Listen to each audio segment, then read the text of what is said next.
सोलापूर जिल्हा विधान परिषदेच्या निवडणुकीमध्ये भारतीय जनता पार्टीनं अद्यापही आपला उमेदवार जाहीर केला नाही।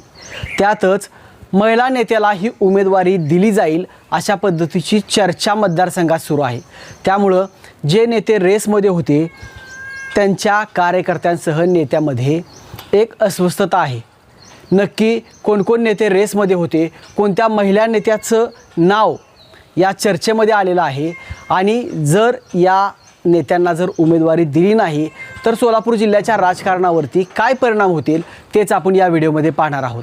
नमस्कार, मी नितीन, तुम्ही पाहत आहात मुंबई तक। आपण जर पाहिलं तर सोलापूर विधान परिषदेसाठी प्रामुख्यानं जे दावेदार नेते आहेत त्यामध्ये पंढरपूरचे प्रशांत परिचारक, बार्शीचे राजेंद्र राऊत, माळशिरसमधून रामभाऊ सातपुते, मोहोळमधून राजन पाटील आणि दिलीप माने या माजी आमदारांची आत्तापर्यंत चर्चा होती। मात्र गेल्या 2 दिवसांपासून राज्याच्या राजकारणामध्ये महिला सबलीकरण आणि महिला सक्षमीकरण अशा पद्धतीचा संदेश देण्यासाठी महिलांना या ठिकाणी उमेदवारी मिळणार आहे अशी चर्चा सुरू आहे आणि त्यातून नाव पुढे येतंय ते म्हणजे करमाळ्याच्या भारतीय जनता पार्टीच्या नेत्या रश्मी बागल यांचं। आपण जर पाहिलं तर या विधान परिषदेवरती प्रामुख्यानं जर पाहिलं तर पंढरपूरचे माजी विधान परिषदेचे जे आमदार आहेत प्रशांत परिचारक यांचा पहिला क्लेम राहतो। त्याचं कारण म्हणजे 2012ला की जेव्हा सोलापूर जिल्हा हा राष्ट्रवादी आणि काँग्रेसचा बालेकिल्ला होता त्यावेळेस प्रशांत परिचारक हे भाजपमध्ये आले आणि त्यांनी जी पोटनिवडणूक होती 2021ची त्यावेळेस त्या ठिकाणी राजकीय समीकरणं जुळवून आणली। अवताडे परिचारक हे एकत्र आले आणि त्यातून भारतीय जनता पार्टीला पंढरपूर मंगळवेढ्याचा जो गड आहे तो पहिल्यांदा सर करता आला। त्यानंतर 2024ला देखील प्रशांत परिचारक यांनी आपल्या उमेदवाराची माघार घेतली आणि 2 वेळा माघार घेत हा मतदारसंघ भारतीय जनता पार्टीच्या ताब्यात दिला। त्यावेळेस तत्कालीन त्यावेळेसचे जे प्रदेशाध्यक्ष होते भारतीय जनता पार्टीचे चंद्रशेखर बावनकुळे हे स्वतः पंढरपूरमध्ये आले होते आणि त्यांनी कार्यकर्त्यांसमोर परिचारक यांना शब्द दिला होता की येणाऱ्या काळात प्रशांत परिचारक हे विधान परिषदेमध्ये दिसतील।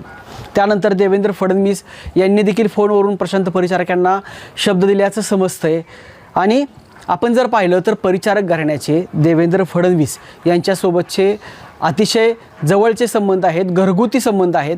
अनेक जी पंढरपूरची जी कामं आहेत ते परिचारक आमदार नसताना देखील फोनवरून करतात, हे अनेक वेळा पाहिले। त्यामुळं परिचारक यांना ही उमेदवारी मिळेल अशी चर्चा होती।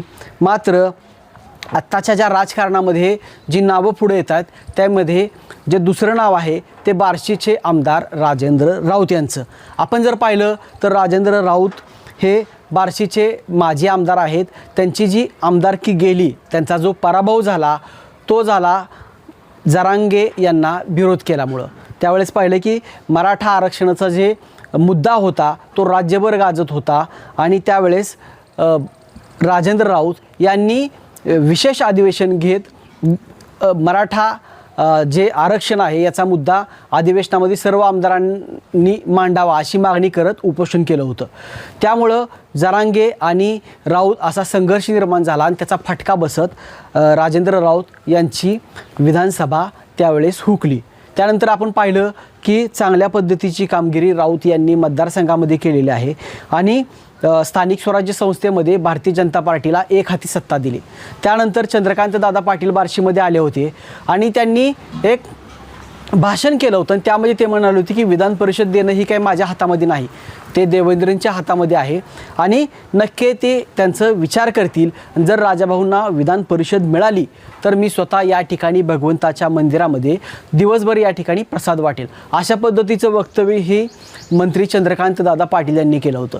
त्याचनंतर परवा आपण पाहिले की देवेंद्र फडणवीस हे बार्शीमध्ये आले होते। सोलापूर जिल्ह्यामध्ये भारतीय जनता पार्टी स्थानिक स्वराज्य संस्थेतल्या सदस्यांनी घवघवीत यश मिळवलं होतं, त्याबद्दल पालकमंत्र्यांनी कार्यक्रम ठेवला होता।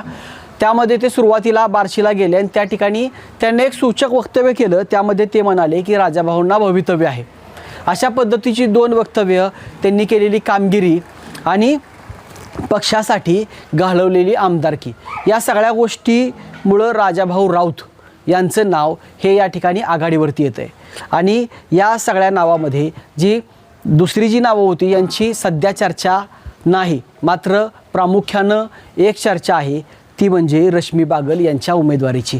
आता ही उमेदवारी अचानकच का चर्चेमध्ये आली, तर त्याचं कारण आपण पाहिले की काही गेल्या 1-2 महिन्यापूर्वी डिलिमिटेशनचं आणि महिला आरक्षणचं एक बिल भारतीय जनता पार्टीनं आणलं होतं आणि महिला सक्षमीकरणचा संदेश त्यांना त्यातून द्यायचा होता. मात्र डिलिमिटेशन चं बिल या महिला आरक्षणाच्या आडून आणलं जातं आहे अशा पद्धतीचा आरोप करत विरोधी पक्षानं ते बिल पास होऊ दिलं नव्हतं. त्यामुळं भारतीय जनता पार्टीच्या केंद्रीय नेतृत्वाला महिला सबलीकरण आणि सक्षमीकरणचा संदेश या माध्यमातून द्यायचा आहे आणि अशा पद्धतीच्या सूचना या मुख्यमंत्र्यांना दिल्याचं समजतंय. त्यामुळं प्रामुख्यानं सोलापूर जिल्ह्यात जर आपण पाहिलं तर भारतीय जनता पार्टीतून प्रबळ दावेदार असणाऱ्या, एक खंबीर आणि राजकीय चांगलं नेतृत्व असणाऱ्या महिलांची संख्या कमी आहे आणि त्यात पहिलं नाव आहे ते म्हणजे करमाळाच्या रश्मी बागल यांचा. तर रश्मी बागल सध्या सोलापूर जिल्हा परिषदेच्या सदस्य आहेत, गटनेत्या आहेत. करमाळ्यामध्ये चांगलं त्यांचं एक राजकीय वर्चस्व आहे आणि पक्षासाठी चांगल्या पद्धतीचं ते काम करत आहेत.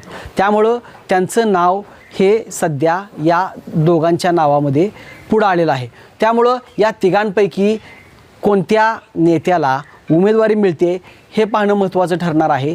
आणि यामध्ये जर आपण प्रामुख्यानं जर पाहिलं तर आपण या नेत्यांना जर उमेदवारी डावलली तर कशा पद्धतीनं परिणाम होतील त्यामध्ये प्रामुख्यानं जर आपण पाहिलं तर बार्शीचे आमदार राजेंद्र राऊत जे आहेत त्यांची 2029ला विधानसभा येईल. समजा जर त्यांना ही संधी मिळाली नाही तर 2029च्या विधानसभेमध्ये ते त्या ठिकाणाहून उभा राहून निवडून येऊ शकतात. चांगल्या पद्धतीची पक्षाची बांधणी त्यांनी केलेली आहे, त्यांचं त्या ठिकाणी काम आहे. मात्र पंढरपूरमध्ये जर आपण पाहिलं तर पंढरपूरमध्ये आत्तापर्यंतच्या राजकारणामध्ये या ठिकाणी विभाजन ज्या ठिकाणी होतं आहे त्या ठिकाणी भारतीय जनता पार्टीचा उमेदवार निवडून येत नाही अशा पद्धतीची रचना आहे.